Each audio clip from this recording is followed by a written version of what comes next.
और इस तीसरे अध्याय का सार हमारे मन मस्तिष्क में रहे तभी हम चौथे अध्याय में प्रवेश करें, तब उसका लाभ हम अधिक और अच्छे से ले सकेंगे। भगवान श्री कृष्ण ने ज्ञान मार्ग और कर्म मार्ग की उस समय की जो युगीन धारणाएं थी, उस सब को सुधार करते हुए समझाया कि दोनों का समन्वय जीवन में चाहिए। ज्ञान पूर्वक कर्म, और जो हमारे कर्म हैं वह निष्काम कर्म बने। ये एक महत्वपूर्ण संदेश रहा है। और भगवान श्री कृष्ण ने ये भी दर्शाया कि स्वधर्म मतलब जो सहज कर्म है उन्हें निष्ठापूर्वक व्यक्ति करे, लेकिन उनमें भी निष्काम भाव का पालन होना चाहिए। ये एक महत्वपूर्ण बिंदु था। मतलब ज्ञान और कर्म का समन्वय, दोनों का ऐसा तालमेल कि ज्ञान पूर्वक कर्म और कर्म के द्वारा जो अनुभूति आती है, अनुभव आता है, उससे जो ज्ञान मिलता है। और इन दोनों में भी एक विशेष बात होनी चाहिए कि हमारा प्रत्येक कर्म निष्काम भाव से किया जाए। इसकी थोड़ी सी व्याख्या मैं आपके सामने करूंगा। पहले भी आप इसको जान चुके हैं, समझ चुके हैं। भगवान श्री कृष्ण ने ये कहा है कि जब भी कोई कर्म सकाम भावना से किया जाता है तो फिर वो कर्म योग नहीं बनता, वह कर्म आपका भोग बन जाता है, वह योग नहीं बनता। कारण क्या है कि जिसको आप खुद के लिए प्रयोग करना चाहते हैं और खुद के मज़े के लिए और खुद की खुशी के लिए, अपने स्वार्थ के लिए जो कर्म कर रहे हैं, उसे करना जो है कर्म योग नहीं कहलाता। कर्म योग वह है कि जिसके करने से आपको तो लाभ हो, दूसरों को हानि भी नहीं हो, आदर्श भी उपस्थित हो, समाज का कल्याण भी होता हो और अच्छी परंपराओं को आप जन्म भी दें। मतलब ये है कि किसान अपने खेत में यदि गेहूं बोता है तो उससे उसका पेट, उसके परिवार का पेट पलेगा, ये तो ठीक है, लेकिन समाज का भी भला होगा, समाज का भी हित होगा। लेकिन गेहूं के स्थान पर अगर वो तंबाकू बोता है तो उसके परिवार का भला इस रूप में तो हो जाएगा कि उसे पैसे ज़्यादा मिलेंगे। गेहूं बोने से पैसे कम मिलेंगे, तंबाकू से ज़्यादा मिलेंगे। तो आदमी की पूरी कोशिश होगी कि गेहूं छोड़ें, पैसा ज़्यादा कमाओ। जहाँ पैसा ज़्यादा कमाने की भावना आ गई और कर्म में ये समझा नहीं है कि ये कर्म का परिणाम क्या होगा, कितने लोगों को कैंसर होगा, कितने घरों में बीमारी चलेगी, किन किन को दुख पहुँचेगा, तब आप जो कर्म कर रहे हैं वो आसुरी कर्म हो गया। और उस कर्म में मेरा भला हो और सबका भला हो ना हो, नुकसान हो, हानि पहुंचे, मुझे क्या लेना देना।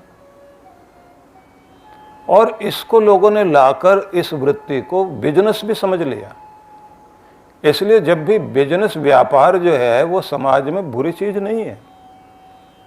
देखिए, प्रत्येक व्यक्ति के लिए जैसे एक शिक्षक पढ़ाए वो उसका कार्य है, लेकिन ट्यूशन करने के साथ साथ जब वह स्कूल में अपनी पढ़ाई पूरी, पढ़ाने का कार्य पूरा न करे और कहे कि ट्यूशन लीजिए आप, तो वह कर्म बदल गया। जब उसके मन में ये होता है, भले ट्यूशन भी उसकी भावना हो, लेकिन ट्यूशन से ज़्यादा उसकी इच्छा ये होनी चाहिए बच्चे योग्य बने, संस्कारित तो हो ही, योग्यतम होकर समाज का भला करें और खुद का भी भला करें।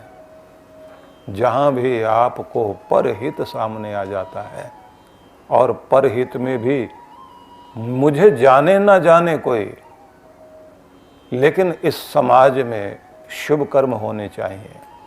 तो जब आप निष्काम भाव से कर्म करते हैं, वह कर्म योगी अरविंद ने उसको दिव्य कर्म कहा कि दिव्यता आ जानी चाहिए आपके जीवन में।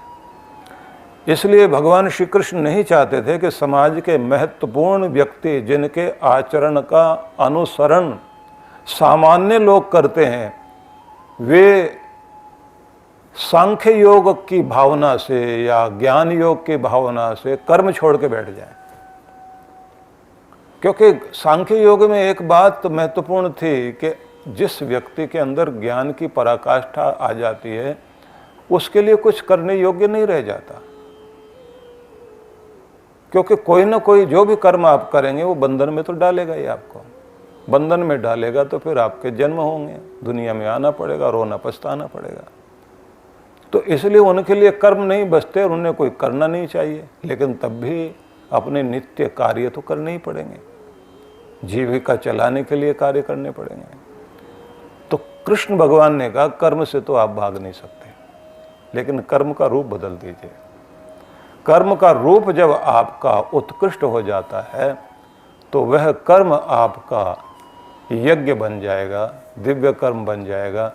वह कर्म करते हुए आप कर्म योगी होंगे। कर्म योगी की पहली विशेषता, वो कभी कर्म से जी नहीं चुराएगा, कर्म से भागेगा नहीं, कर्मठ बनकर रहेगा और जीवन के अंतिम भाग तक भी कर्मशील आत्मनिर्भर होकर के जिएगा। कृष्ण भगवान ने ये एक अद्भुत संदेश दिया कि जब तक जीवन चले कर्म भी चलना चाहिए। और कर्म करते समय आपकी मनोदशा क्या होनी चाहिए, उस बात को भी उन्होंने दर्शाया कि तुम ईश्वर से जुड़े रहो और बड़ी बात खुद से जुड़े रहो, अपने आत्म तत्व से जुड़े रहो, अपने भीतर के आनंद से जुड़े रहो। जब तुम अपने भीतर के आनंद से जुड़ करके कर्म को करते हो तो तुम्हारा कर्म तुम्हें आनंद देगा और तुम्हारे मन में जो बेचैनियाँ आती हैं वो बेचैनियाँ नहीं आएंगी। अधिकांश रूप से लोग कर्म करते हुए इतना अधिक तनाव पाल लेते हैं और सबसे अधिक चीज़ अभिप्सा, पाने की कामना, महत्वाकांक्षा, मैं इतना बड़ा बन जाऊं। और अगर वो कहीं पर भी उनकी आशा के अनुरूप परिणाम नहीं मिलता या जिनके लिए आपने बहुत कुछ किया वो आपको मान ना दे पाए, अवहेलना कर दें, उल्टा व्यवहार कर दें, तो शौक लगता है व्यक्ति को। शौक लगता है तो उदास होगा। उदासी में 2-4 लोग आहुति देने वाले मिल जाएं तो उदासी जो है घोर निराशा में बदलेगी। और ऐसे में अगर उसका शरीर भी सक्षम नहीं है, नींद ठीक नहीं चल रही है, तो डिप्रेशन में जाएगा। डिप्रेशन वाली स्थिति भी नहीं संभाली गई, तब आप देख लीजिए कि जिसके पास धन भी है, मान भी है, आयु भी अच्छी है, सम्मानित व्यक्ति है, आत्महत्या कर लेता है। और हालत वही होती है कि बड़े गौर से सुन रहा था जमाना, हम ही सो गए दास्तां कहते कहते। तुम्हें तो बहुत प्यार से लोग सुन रहे थे, देख रहे थे, मान रहे थे, ये क्या हुआ तुम्हें कि एकाएक अपनी जिंदगी को खत्म कर लिया। तुम्हारा जीवन इतना छोटा या इतना मूल्यहीन है क्या कि छोटे मोटे मान अपमान में, छोटे मोटे उतार चढ़ाव के बीच जीवन के अर्थ को भूल जाएं, जीवन की गरिमा को भूल जाएं। अब मैं जीकर क्या करूंगा, मेरे जीवन का अर्थ क्या रह गया। बहुत सारी बातें जीवन में आ जाती हैं, थोड़ा सा मान प्यार नहीं मिला। अपना कर्तव्य कर्म अगर आप खूबी से निभा रहे हैं और अपने भीतर के आनंद के साथ जी रहे हैं तो ये ध्यान रख लीजिए कि आपका कर्म आपकी शक्ति बनेगा। भगवान श्री कृष्ण ये भी कहते हैं कि सांख्य और कर्म योग, मतलब ज्ञान योग और कर्म योग, दोनों में कर्म की अनिवार्यता, कर्म जरूरी बताया गया, तभी जाकर के कर्म जो है वो योग बनता है। और उसमें जब निष्कर्मता आ जाती है तब वह कर्म योग कहलाता। और जैसे सकाम कर्म होने लगता है तो फिर वो कर्म योग नहीं, वो कर्म भोग हो जाता है।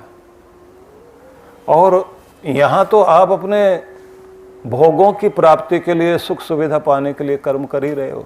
मुझे मान चाहिए, मुझे धन चाहिए, मुझे वैभव चाहिए, मुझे प्रतिष्ठा चाहिए, मेरी पहचान होनी चाहिए। आप देखते हैं ना कि कुछ प्रदेशों में एक बड़ी अजीब चीज़ चलती है।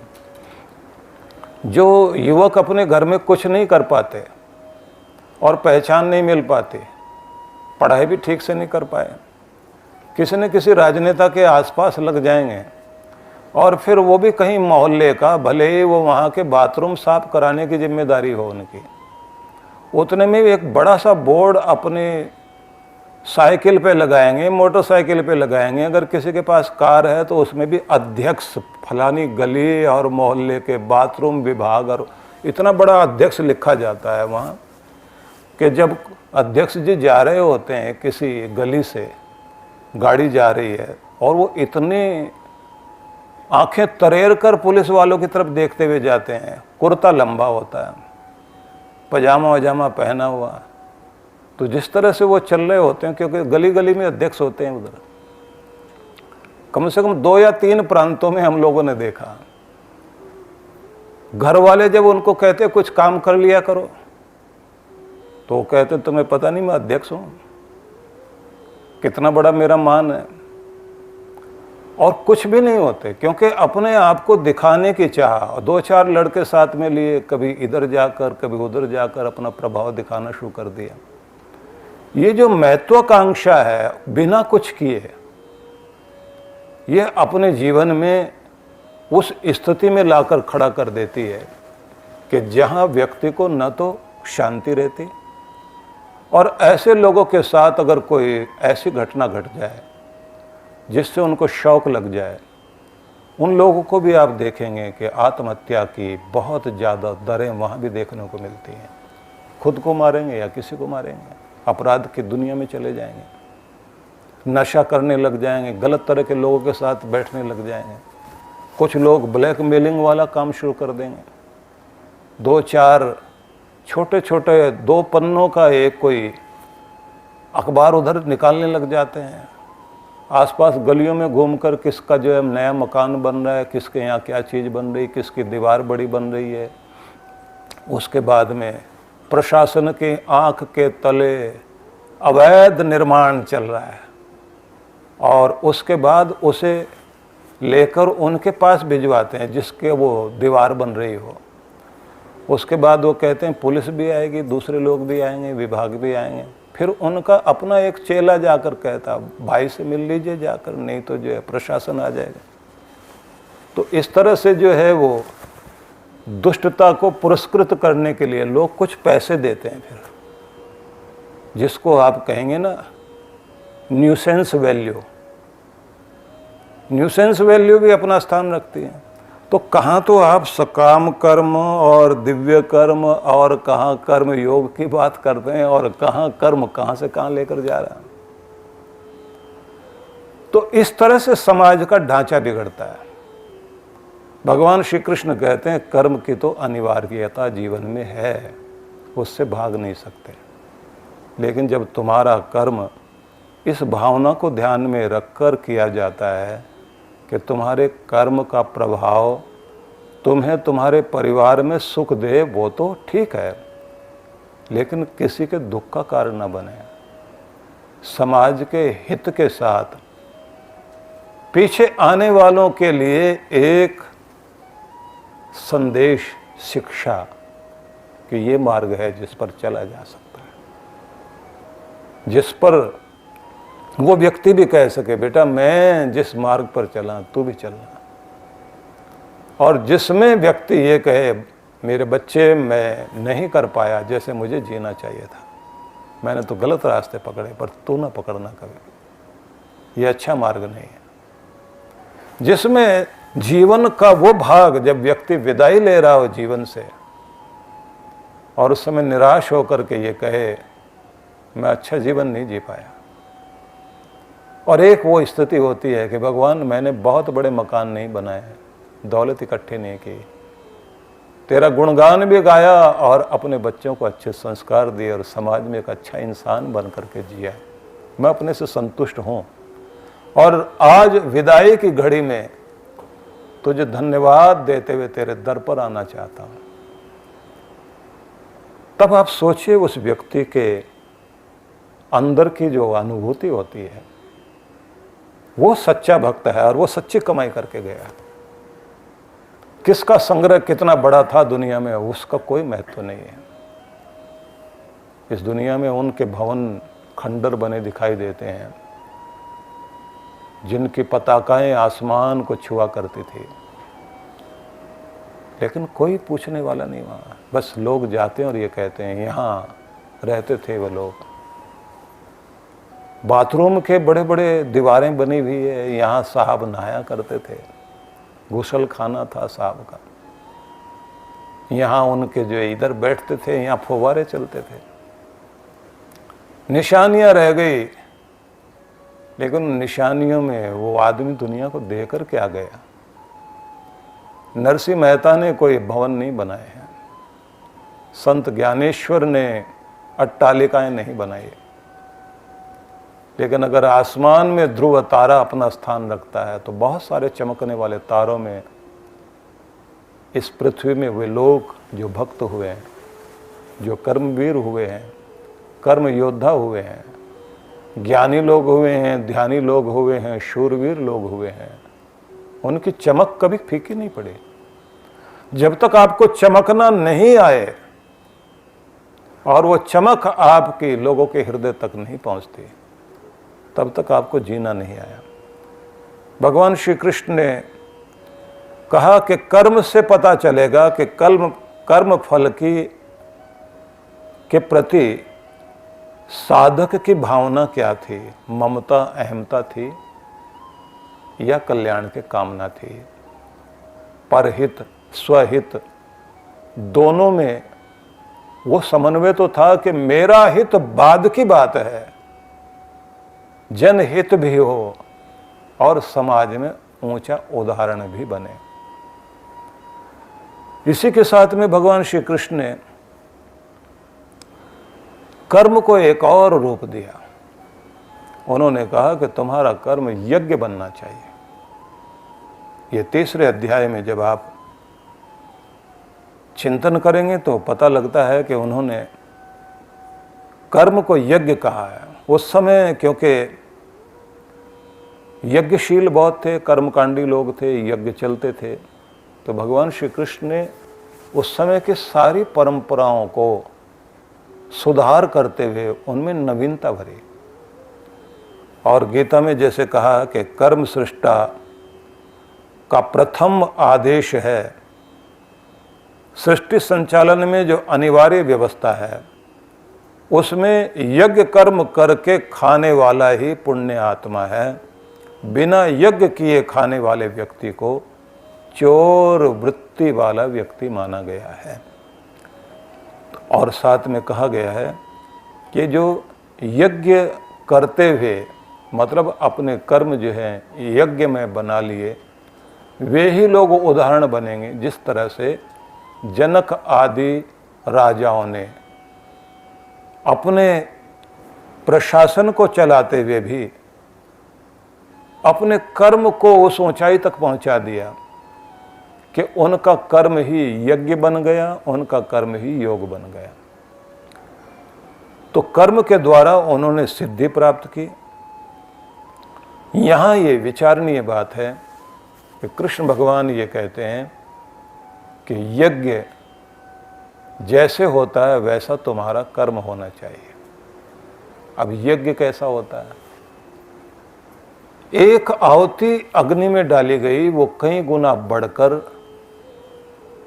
सुगंध फैलाती हुई आसपास के वातावरण को शुद्ध करती हुई देवों को प्रसन्न करती है।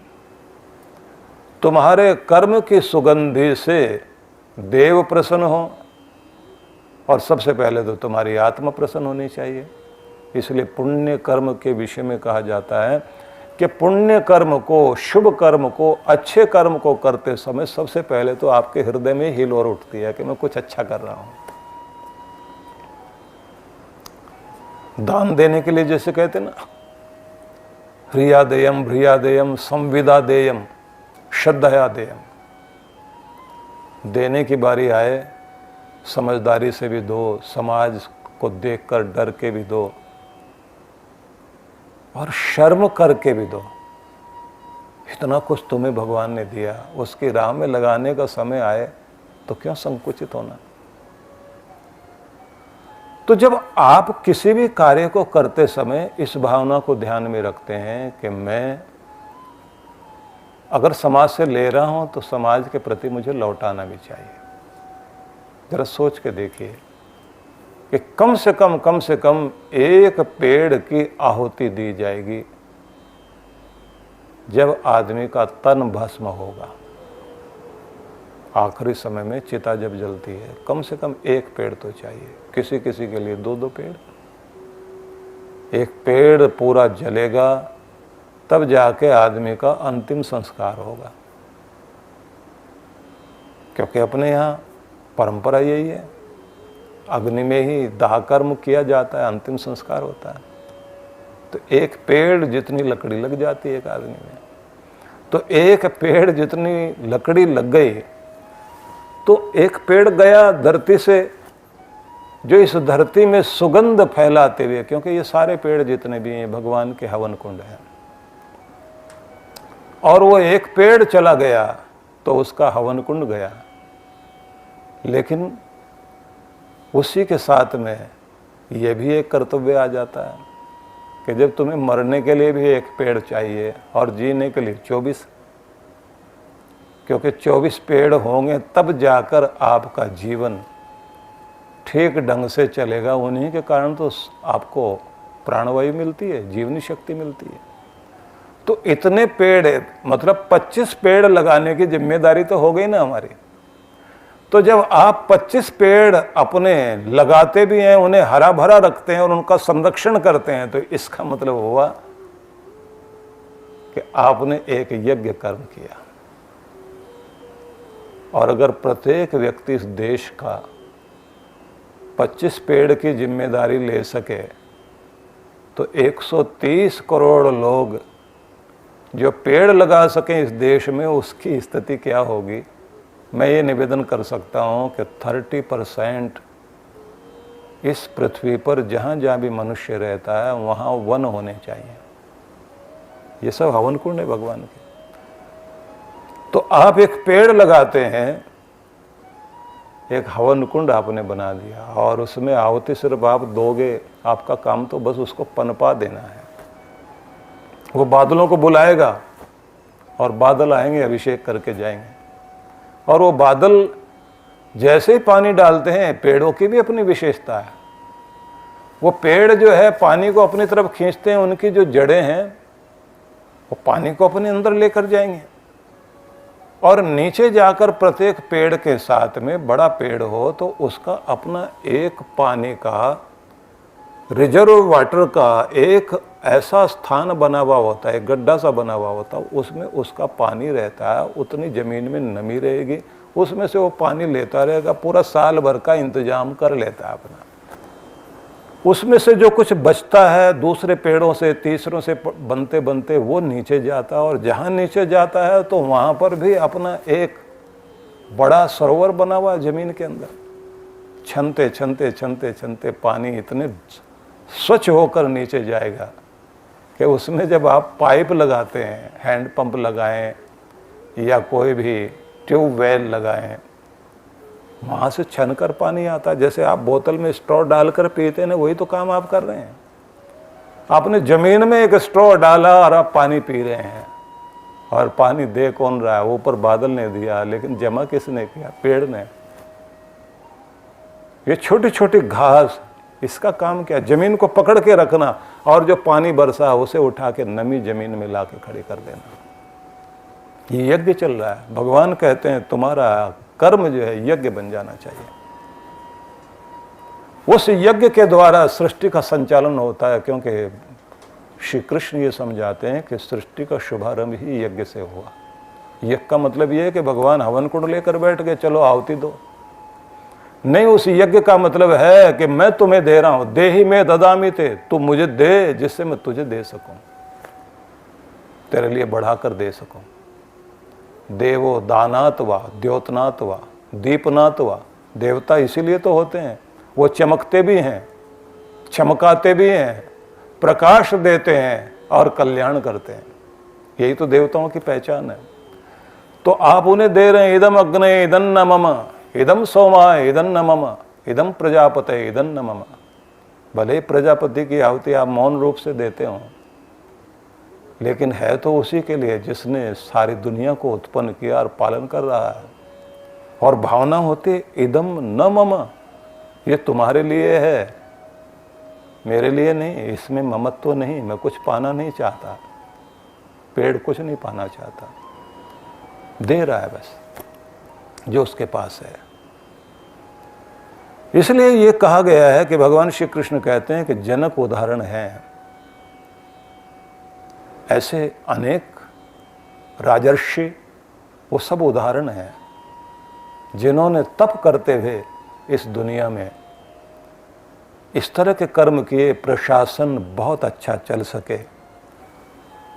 समय नहीं है कि हम उस पर चर्चा करें, तो यज्ञ एक रूप और कर्म को कर्म योग, लेकिन सकाम कर्म नहीं।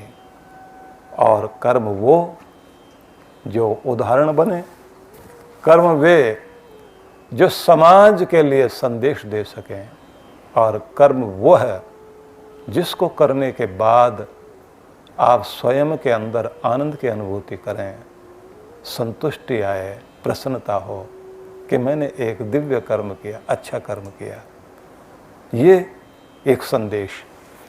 यद्यपि तीसरे अध्याय को के सार को एक ही बार में नहीं कहा जा सकता, इस पर और भी चर्चा करेंगे। ओम शांति शांति शांति ओम।